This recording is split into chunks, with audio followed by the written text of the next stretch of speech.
এসেছে।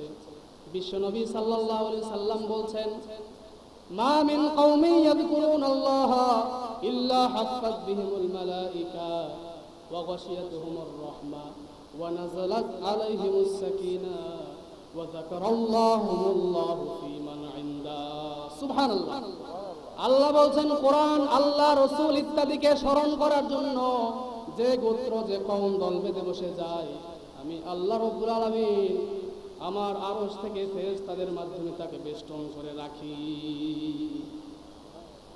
কাপড় যেমন দেহকে বেষ্টন করে রাখে, বাইরের আবর্জনা ময়লা গায়ে পড়ে না, আল্লাহ রাব্বুল আলামিন বলছেন তার রাসূলের মুখ দিয়ে, কোন ব্যক্তি যদি কোরআনের স্মরণ করার জন্য আল্লাহ রাসূল সাল্লাল্লাহু আলাইহি সাল্লামের মালিক আল্লাহ রাব্বুল আলামিনকে শোনার জন্য দল বেঁধে বসে যায়, ইল্লা হাফফাত বিহিমুল মালাইকা, আকাশ থেকে আসমানি ফোর্স আমি তাদের দিয়ে বেষ্টন করে রাখি, দুনিয়ার কোনো অনিরাপত্তা তাদেরকে স্পর্শ করতে পারে না।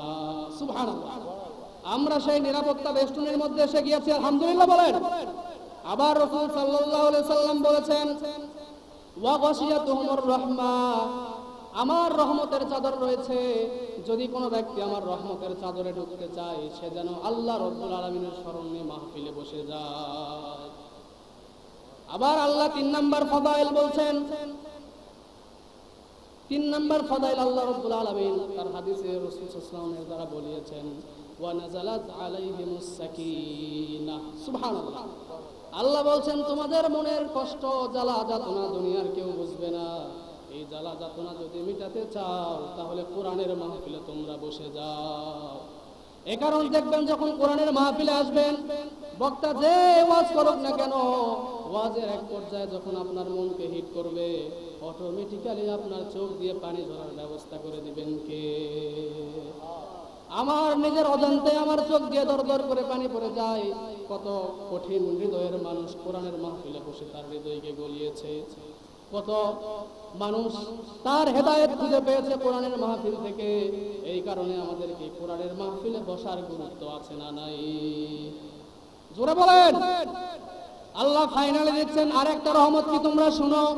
আল্লাহ রাব্বুল আলামিন বলছেন, যে ব্যক্তিরা কোরআনের মাহফিলে বসে যায় তারা সাধারণ কোনো মানুষ নয়, তাদের আলোচনা আমি স্বয়ং আমার ফেরেশতা মণ্ডলীর সামনে উপস্থাপন করি। সুবহানাল্লাহ। আল্লাহ রাসূল বলেছেন, ওয়া যাকারাহুমুল্লাহু ফী মান ইনদা। আল্লাহ রাসূল বলছেন, আল্লাহর কাছে যারা রয়েছে, আল্লাহর কাছে কারা রয়েছে? হ্যাঁ, কারা রয়েছে আল্লাহর কাছে?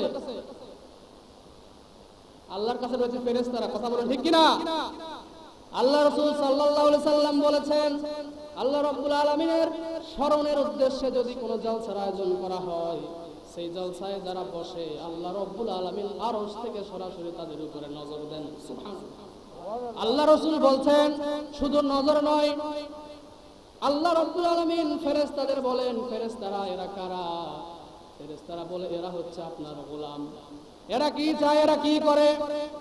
ফেরেশতারা বলছে, আল্লাহ আমরা তো দেখতে পাচ্ছি এরা আপনার ভয়ে কান্নাকাটি করে, এরা কি চায়?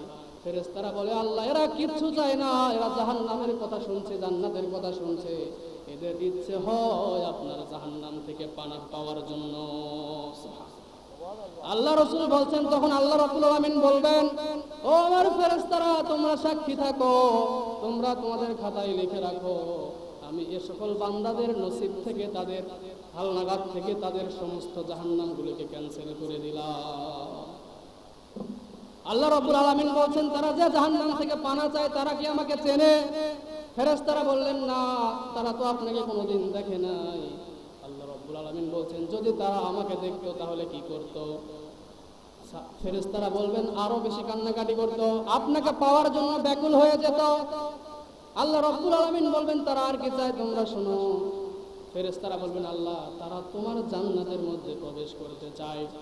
আল্লাহ রাব্বুল আলামিন বলবেন, প্রত্যেকটা নাম তোমরা লিখে নাও, যারা বাড়ির ঘুম হারাম করে কোরআনের মাহফিল শোনার জন্য এখানে এসে বসেছে। At the 11th year I will give him their paradise. অবশেষে আমি তাদেরকে তাদের কাঙ্ক্ষিত